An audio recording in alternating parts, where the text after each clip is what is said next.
All right, welcome to this week's episode of Seeds of Music. We're going to do something a little bit different, actually. I did something like this earlier this year. It's a mini lesson, and the topic is musicians screwing up on Twitter. Okay, because a ton of musicians are using Twitter in the most horrible ways possible. I have firsthand experiences to prove that. So sometimes the best thing to learn how to do it right is to learn what not to do. So first thing you need to understand is to understand what Twitter is. And I got an analogy here. Twitter is like a cocktail party, or just, a party where everyone's drinking beer or whatever, except there's millions of people talking all over each other at the same time, and you can only hear the people that you choose to hear. Really interesting. So what's the best way to approach someone to start a conversation at a party? Well, do we yell at them?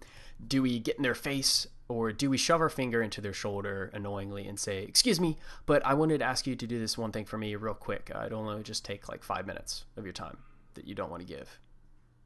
Of course not. But I see musicians doing this crap all the time. They're so guilty. So guilty of it.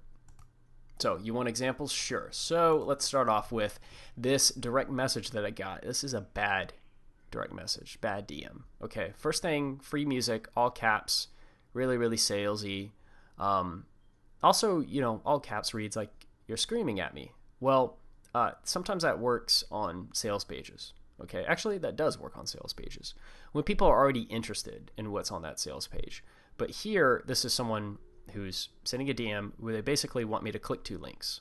Okay, that's all this is. They want me to click on these 2 links, and the one on the bottom, they want me to specifically click on that link and follow through to like their Facebook fan page. So I have no prior interest. It's just like jumped out at me. I'm like, whoa, okay, free music. Well, you know what? Free music, so what?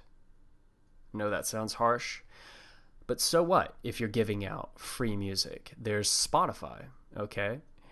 There's all these streaming services that play music for free. Now, don't get me wrong, free music is a great incentive to get fans to sign up on your email list, but the difference is that your fans already have a prior interest, okay? And the free music that you're offering, you wouldn't offer anywhere else.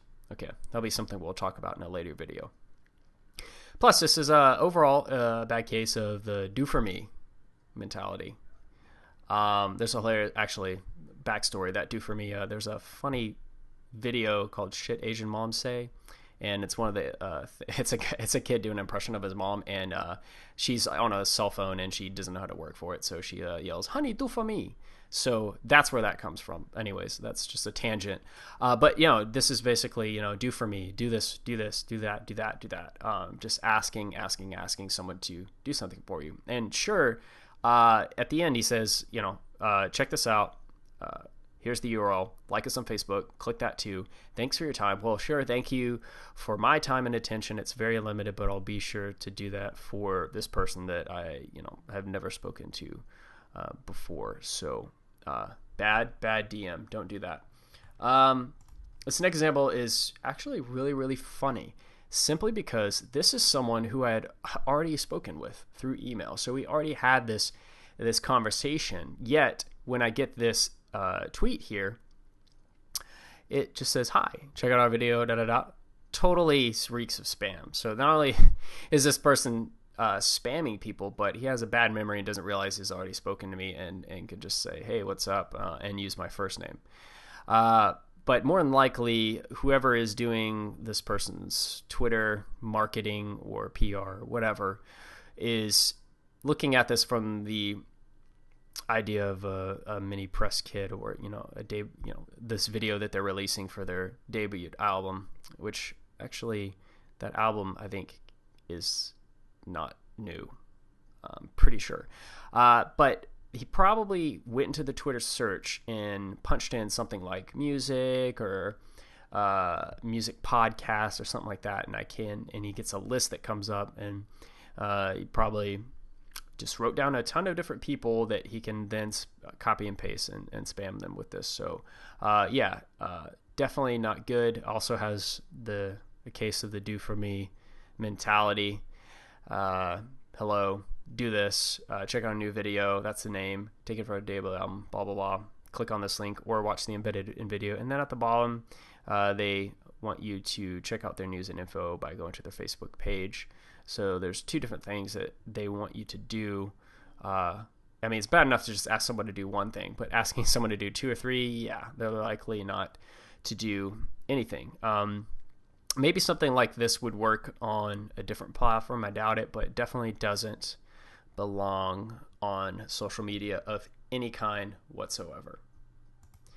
Now, here's the third example I have for you. This is a tweet that I got, pulled it up on my phone and did a little nifty screen capture. Threw it up for you to check out. Seeds Music, what's up? My name, blah, blah, blah, hip-hop artist. Read about me here, -- aboutme.com, and then there's his name. So what's really funny is that URL is pulling up a blank image card, which kind of just defeats that purpose and really hammers home the idea that this is an impersonal tweet where the person definitely doesn't care or hasn't taken any time to look at what I do. The intro is really lame. It could, hi, hey, what's up? It's all the same. Really impersonal, like I said. And you know what? I'll tell you what. Here's a funny thing. When someone's like already annoyed with what you're doing on Twitter or anything, they tend to start to hone in on the small details, and the small details become a big deal. And this dude forgot the word is. So what's up? My name is so-and-so, hip-hop artist. Okay. Wouldn't really care about that in any case, whatever, if he wasn't, giving this impersonal, lame tweet asking me to read about him when he obviously doesn't care about me or what I do. No thanks. I'll go read One Below's Wikipedia because I'm already a huge fan of Binary Star from the get-go, and I'd probably enjoy reading about them instead. So definitely a bad move on this guy's part. I won't be interested in communicating with him at all. And here's the fourth and last example I have here. Dope video, RT, and then there's the link. And then there's 7 handles that he's spamming with this one tweet here. And I have to say, I'm disappointed that he stuck Seeds of Music at the bottom. I at least hoped I would have been at the top of his spam priority. But anyways, dope video. It's on both capitalized. I don't know if that's actually the title of the video or just a short description of the said video. And RT means retweet. So not only is he giving a very vague description of his video, but he's also asking me to retweet it, which essentially means that everyone who follows me is going to see this lame tweet pop up, and that's going to degrade their experience on Twitter following me, and they're gonna be, what the, why is Kyle sending this out? I don't get it. Dope video? I don't know. Bedroom Intruder song? That's a dope video. Definitely would go watch that if you haven't. So yeah, this is like the worst example of spamming, because this would be like in the previous example if that guy had just put other handles in there. Oh man. This person really had to try hard to not try. If that makes sense or is possible. So it's like really bad do for me plus retweeting plus major spam equals probably the most horrible tweet I've gotten so far. If you can think of a way to make this worse, leave a comment in the box below. I'd love to hear what your thoughts are on maybe you can actually post the crappiest tweet you've ever gotten, as long as it's not inappropriate largely inappropriate. I'm sure there's probably some people who've gotten spammed with some dubious types. But anyway, so what are you going to do instead of all this? Well, now you know what not to do. So how can you have a guideline on what to do? Well, the guideline is really, really simple. Just care.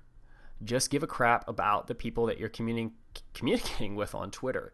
A lot of this is just common sense, guys. I'm not going to weigh you down with, here's the step 1, 2, 3, and 4 for how to interact with people on Twitter, because it's really just common sense on socializing. How would you actually talk to someone at a party or get involved in a conversation without coming off like a jerk? I'm sure there's a ton of books written on the subject of, talking to people and not coming off like a jerk. But it's really just comes down to common sense and courtesy. One thing you can do is think about adding to a conversation. So if you already see someone, like a tweet, and that tweet is about cats, and you have a cat, and you want to say, hey, like, I got a cat too, named blah, blah, blah. Like, that's it. Like, it can be simple as that. And the other person responds back, and now you've gotten involved in a conversation because you've came in on a topic that's already been started. And it doesn't have to be music related. You don't have to be, I actually recommend, if you're on Twitter as a musician, don't make all your tweets about your music. Jeez, like, talk about other things, or, things that other people are interested in, like Breaking Bad. That'd be a great way to start a conversation. And the next thing is, instead of adding to a conversation that's already started, you can try to start a conversation. And what is the best way to start a conversation? Dope video? No. That's going to start a video that I'll release talking about how this is a bad example. Okay, what you need to do to start a conversation is to ask questions. You can tweet to someone and ask them something about what they're doing. You just need to show that you are aware of that person and what they're into and what they're doing. Trust me, man, it's just care. I mean, this stuff is common sense. I don't really know how to make this point even further. So I'm going to end this. This is the end.